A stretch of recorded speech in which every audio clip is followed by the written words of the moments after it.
faut-elle démarrer au kick? Parce que moi j'aime bien la démarrer au kick. Mais là-dessus, bon, c'est vrai que... Alors, hop. 7554. Ah!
Ah bah on peut rejoindre Cédé la Ronde, allez, par là.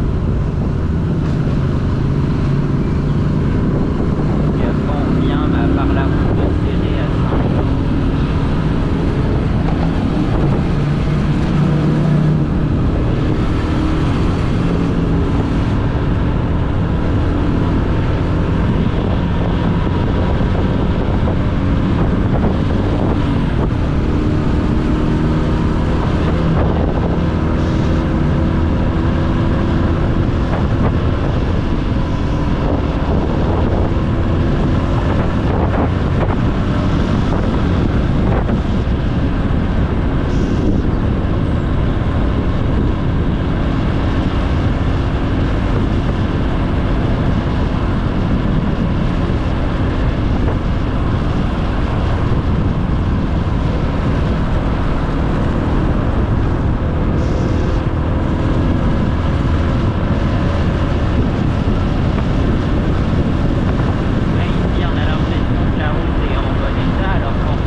bah c'était voilà. sympa comme petite tour.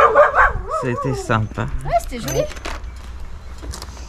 Après, c'était, je voulais effectivement, bon, on a fini par rattraper serrer la ronde, mais je pense qu'on s'est un peu rallongé par rapport à ce que je voulais faire au début. C'est pas grave, ça a fait un tour un peu plus long.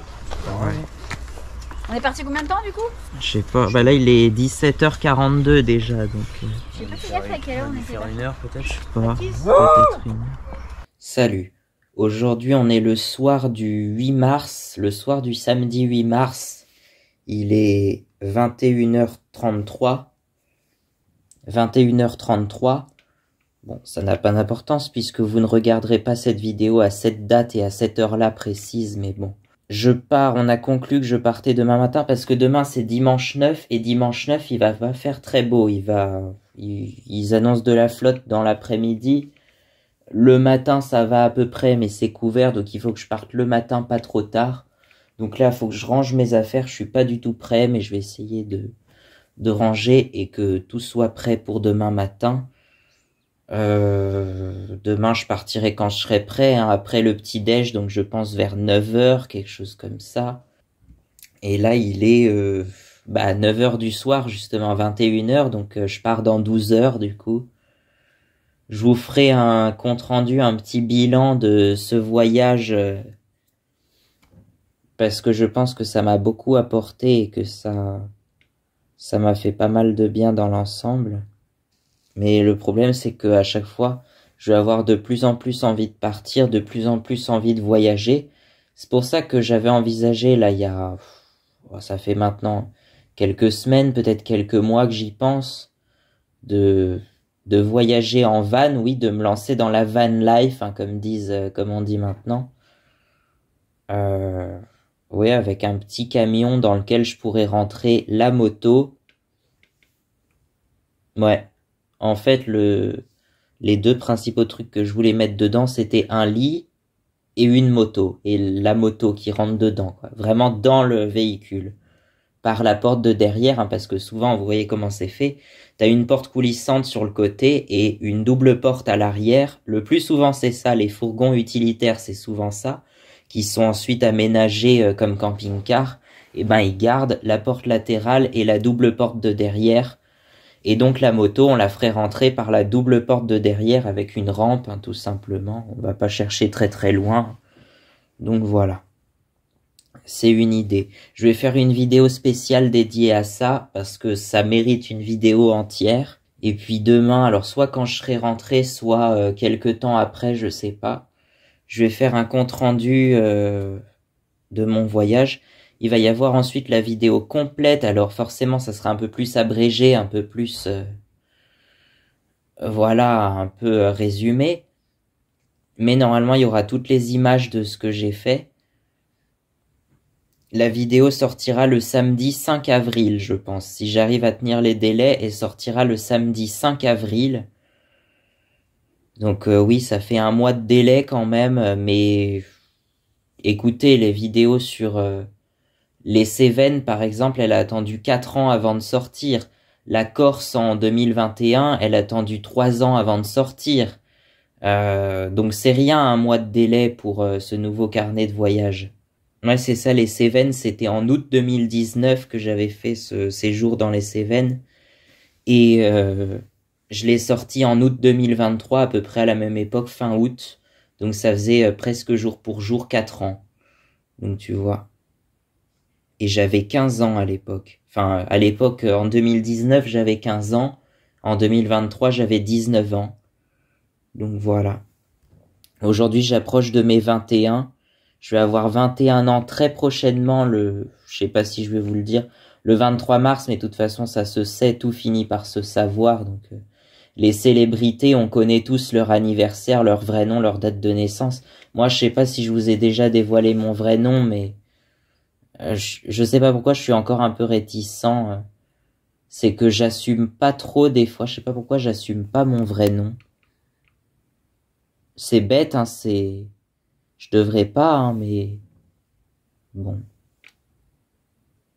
Donc voilà où on en est aujourd'hui. J'espère que la vidéo va pas être trop longue parce que je pense qu'il y a au moins 40 minutes de vidéo que j'ai filmé. Alors, Tout à l'heure, vous allez voir, ça va être monté juste après, donc normalement vous l'avez déjà vu. Mais moi, j'ai pas encore vu la vidéo à l'heure où je vous parle, puisque je l'ai pas encore déchargé et converti. Autrefois, on aurait dit j'ai pas encore développé la pellicule.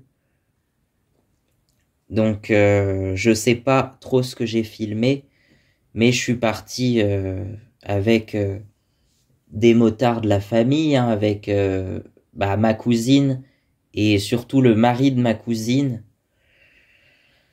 Et donc, je les remercie vraiment beaucoup parce que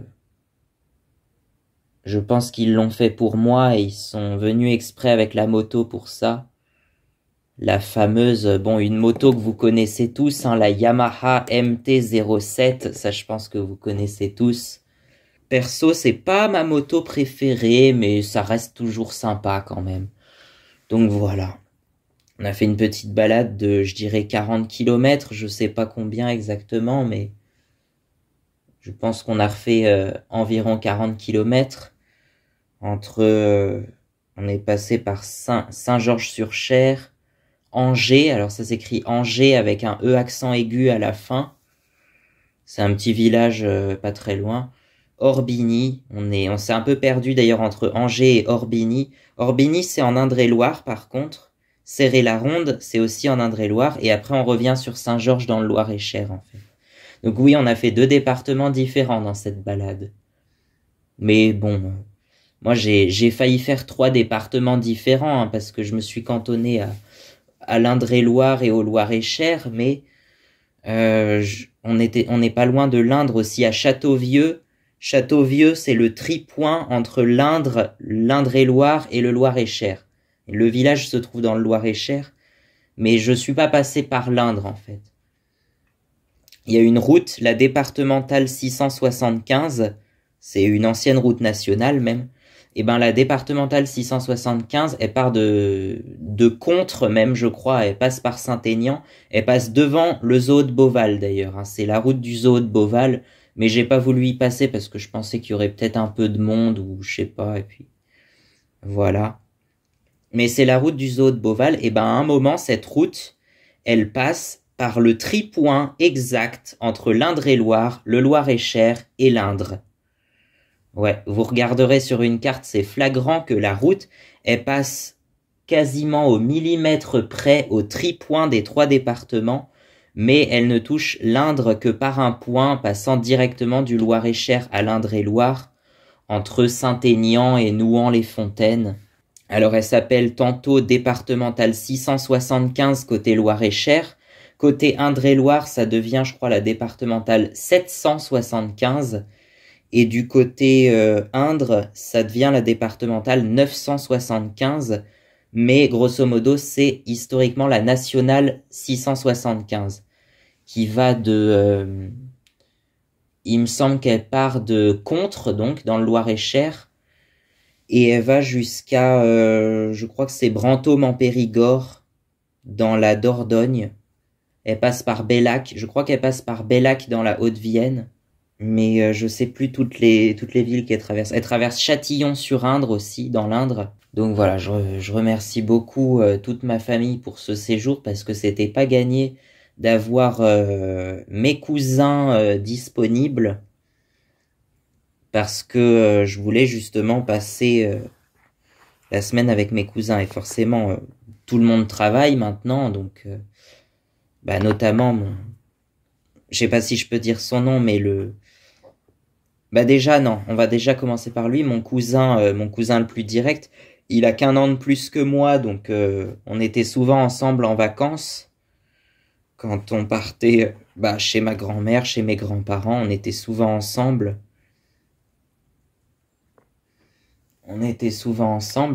Et donc lui il travaille apparemment, il fait une formation d'élagueur, mais je crois qu'il a déjà terminé, je sais plus. Et il travaille dans un camping maintenant.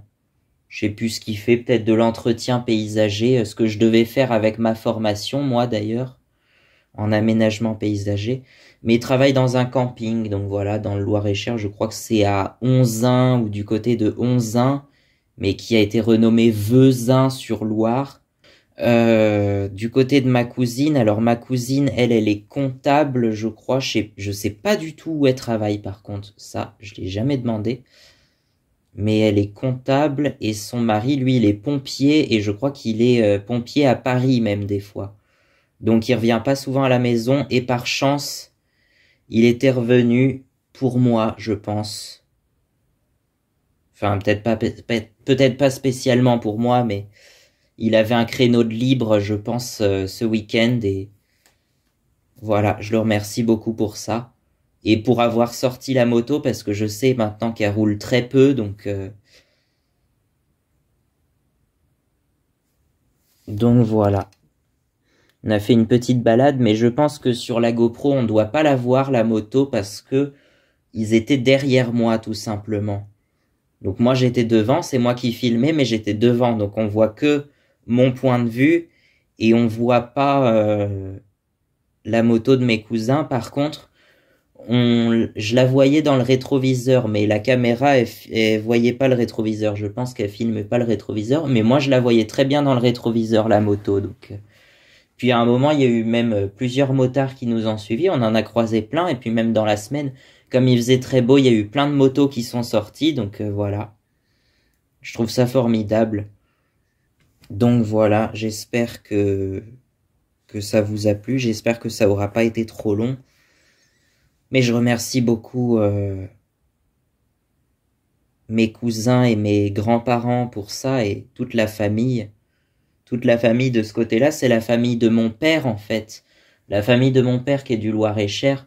Côté de ma mère, ils sont un peu plus éparpillés sur toute la France, ouais, entre Paris, non, j'allais dire les Deux-Sèvres, je sais pas s'il y en a dans les Deux-Sèvres. Non, il y en a un en Vendée, il y en a dans la Vienne, il y en a en Indre-et-Loire, pas mal en Indre-et-Loire d'ailleurs. Du côté de ma mère, ils sont plus d'Indre-et-Loire, mais avec des origines diverses et de toute la France. On n'a pas beaucoup d'origines étrangères, je pense pas, mais on a des origines du côté de ma mère d'à peu près toute la France, d'Alsace, de Paris, de l'Anjou, de la Touraine. Et du côté de mon père, par contre, c'est le Loir-et-Cher. Ils sont quasiment tous restés dans le Loir-et-Cher depuis plusieurs générations. Donc voilà, le Loir-et-Cher, c'est vraiment ma patrie de mon père, du côté de mon père. D'ailleurs, dans le mot patrie, il y a le père pater en latin, je pense que ça vient de là. Hein. La patrie, c'est la terre du père, du coup, à l'origine, quelque chose comme ça. C'est son pays d'origine, quoi. Donc voilà, moi c'est le Loir-et-Cher. Alors je suis né en Indre-et-Loire et j'ai toujours vécu en Indre-et-Loire, mais je dis alors mes parents ils se sont peut-être pas rencontrés dans le Loir-et-Cher, ils ont dû se rencontrer peut-être à Tours en Indre-et-Loire, mais ils se sont mariés dans le Loir-et-Cher, dans le village de mes grands-parents, comme je le dis, ils se sont mariés à Saint-Georges-sur-Cher. Donc voilà. Et c'était une volonté de mes parents de se marier là-bas, puisque ils voulaient pas se marier à Tours, je crois. Et du coup, ils se sont dit, on va se marier à Saint-Georges-sur-Cher. Ça fera de l'animation dans un petit village comme ça. Village de 2500 habitants quand même, hein, c'est pas rien. Et à l'échelle du Loir-et-Cher, 2500 habitants, c'est beaucoup quand même. Hein. Ouais. 2700 même, j'ai regardé, il y a 2700 habitants au recensement de 2022, je crois. 2711, je crois, quelque chose comme ça. Donc il y a autant qu'à Célette ou à Chailles, par exemple, qui compte aussi 2700 habitants, un tout petit peu plus qu'à Noyers-sur-Cher, qui compte 2600 habitants. J'ai étudié tout ça, toutes les communes du Loir-et-Cher, donc je peux vous dire, voilà. La commune la plus peuplée, c'est Blois, donc, avec 47 000 habitants. Et la commune la moins peuplée, ça serait la Madeleine-Villefrouin, avec 32 habitants. Le Loir-et-Cher, effectivement, c'est un département, j'allais dire, assez rural et agricole, marqué d'ailleurs par plusieurs régions. Déjà la Sologne, qui est très boisée, hein, ça se voit tout de suite sur une carte, cette grosse tache verte au milieu de la France. Et ben, c'est la Sologne qui s'étale aussi sur le Cher et le Loiret, mais surtout le Loir-et-Cher. Ouais. avec au milieu de la Sologne quelques villes importantes comme La Ferté-Saint-Aubin, La Motte-Beuvron, Salbris, mais surtout Romorantin, Lanthenay. Comme si Romorantin c'était pas assez long comme nom, on y a rajouté Lanthenay. Il y a 18 000 habitants, ce qui en fait la deuxième ville du Loir-et-Cher apparemment. Et devant Vendôme qui ne compte plus que 15 500 habitants, mais qui est tout de même la troisième ville. Avant, Vendôme, c'était plus peuplé que Romorantin, mais maintenant, Romorantin est passé devant, je crois. Et donc, Romorantin, c'est devenu la deuxième ville du Loir-et-Cher. On dit des fois, localement, je crois qu'on dit Romo, pour raccourcir le nom de la ville, des fois. Parce que vu que c'est assez long, surtout Romorantin-Lanthenay, c'est hyper long, donc on dit souvent Romo. On dit juste Romo des fois, je l'avais déjà entendu, c'est comme ça, je vous le dis. Si vous passez dans le Loir-et-Cher et qu'on vous indique la direction de Romo, vous saurez que c'est Romorantin-Lanthenay. Donc voilà. Et pourquoi le nom est aussi long? C'est parce que c'est issu de la fusion de deux communes en 1961, je crois. Romorantin, qui était déjà la sous-préfecture, donc la ville importante, et Lanthenay, qui était un petit village, mais qui avait fini par devenir la banlieue de Romorantin, donc voilà. Lanthenay, ça se trouve au nord, je crois, de la ville.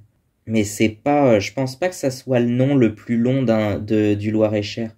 Le nom de ville le plus long, il semblerait bien que ça soit la chapelle Saint-Martin-en-Plaine. Ça, c'est déjà encore plus long, je pense. La chapelle Saint-Martin-en-Plaine. Bon, voilà. On va pas parler plus longtemps. Mais grand remerciement à... Je sais pas si je peux dire leur vrai nom, mais... Grand remerciement à toute ma famille, du côté de mon père, et même du côté de ma mère, puisque mes cousins du côté de ma mère se sont installés dans le Loir-et-Cher aussi, comme quoi... Non mais là c'est encore plus vrai que Michel Delpech, ma famille est réellement du Loir-et-Cher, quoi. Ma famille habite dans le Loir-et-Cher. J'ai choisi comme playlist d'ailleurs pour agrémenter la grande vidéo du road trip que j'ai pas encore montée, mais j'ai enregistré des covers des reprises de Michel Delpech. Donc il y a le Loir-et-Cher bien sûr, il y a une adaptation sur la même musique que le Loir-et-Cher mais qui parlerait de la Lozère, je sais pas si je vais la mettre. Il y a Le Chasseur, White is White et Quand j'étais chanteur. Je crois que c'est ça, toutes les chansons que j'avais enregistrées pour ça. J'avais aussi enregistré La Dame de Haute-Savoie, mais ça c'est Francis Cabrel, mais je trouve qu'elle est liée un peu avec le Loir-et-Cher, je sais pas pourquoi, ça parle d'un département, quoi. Toutes ces chansons-là, ça sera compilé, je pense, je sais pas quand, dans un album de démo qui s'appellera Songs for a Road Trip, donc chansons pour un road trip, quoi. Songs for a Road Trip. Je sais pas quand ça sortira, peut-être au printemps, peut-être à l'été 2025. Peut-être jamais, je sais pas, ou peut-être qu'une seule partie sortira. La partie avec Michel Delpech, ça c'est sûr. Il y a toute une partie aussi qui s'appellerait National 10 revisité avec des reprises de Bob Dylan, mais aussi National 7 de Charles Trenet adapté en National 10. Donc bon, c'était une semaine incroyable. Le seul truc, c'est je ne sais pas ce que je vais faire la semaine prochaine. Et ça, je pense que ça va m'ennuyer énormément. On verra ça, ça sera le sujet, je pense, de la prochaine vidéo, de toute façon, de la vidéo du compte-rendu et de ce que je compte faire après. Je sais pas si ce voyage a réellement changé ma vie, mais je pense que ça m'a fait quelque chose, ça m'a fait du bien et ça... C'était incroyable, franchement, c'était incroyable. Vous avez déjà mon ressenti comme ça, alors que j'y suis encore dans le Loir-et-Cher. Je pars demain matin pour retourner dans mon Indre-et-Loire, mais bon, dans ma Touraine, puisque l'Indre-et-Loire, on l'appelle aussi la Touraine, mais ça correspond pas tout à fait aux limites du département. C'est comme l'Anjou avec le Maine-et-Loire, ça correspond un peu, mais pas tout à fait. Ce qui fait qu'il y a une commune, et je pense que c'est la seule commune qui porte le nom Touraine, mais qui ne se situe pas en Indre-et-Loire, et c'est Chissey en Touraine. Chissé en Touraine, c'est justement dans le Loir-et-Cher, juste à côté de chez mes grands-parents. Et pareil, il y a une partie de ma famille qui a vécu dans ce village, donc voilà. On est beaucoup autour de Montrichard, pour situer la ville de Montrichard et son donjon très connu quand même. Donc voilà, on est beaucoup autour de Montrichard. Donc voilà, j'espère que vous aurez apprécié. On est 354 là sur la chaîne. Alors je crois que j'ai dû perdre un abonné hier parce qu'on est monté à 355. Mais ça va revenir, je sais pas quand, mais ça va revenir. Je pense qu'on peut atteindre les 370 abonnés pour le 29 mars. On n'aura pas atteint les 400, mais on aura au moins, je pense, 360, 370 abonnés pour le 29 mars. Et il y aura quelque chose d'important le 29 mars. Retenez bien cette date. Mais ça sera pas la vidéo du road trip du Loir-et-Cher. Cette vidéo sortira le samedi d'après, c'est-à-dire le 5 avril. Donc voilà. Eh bien, à bientôt et on se retrouve le 29 mars ou le 5 avril selon ce que vous voulez voir sur ma chaîne. Donc voilà. À bientôt!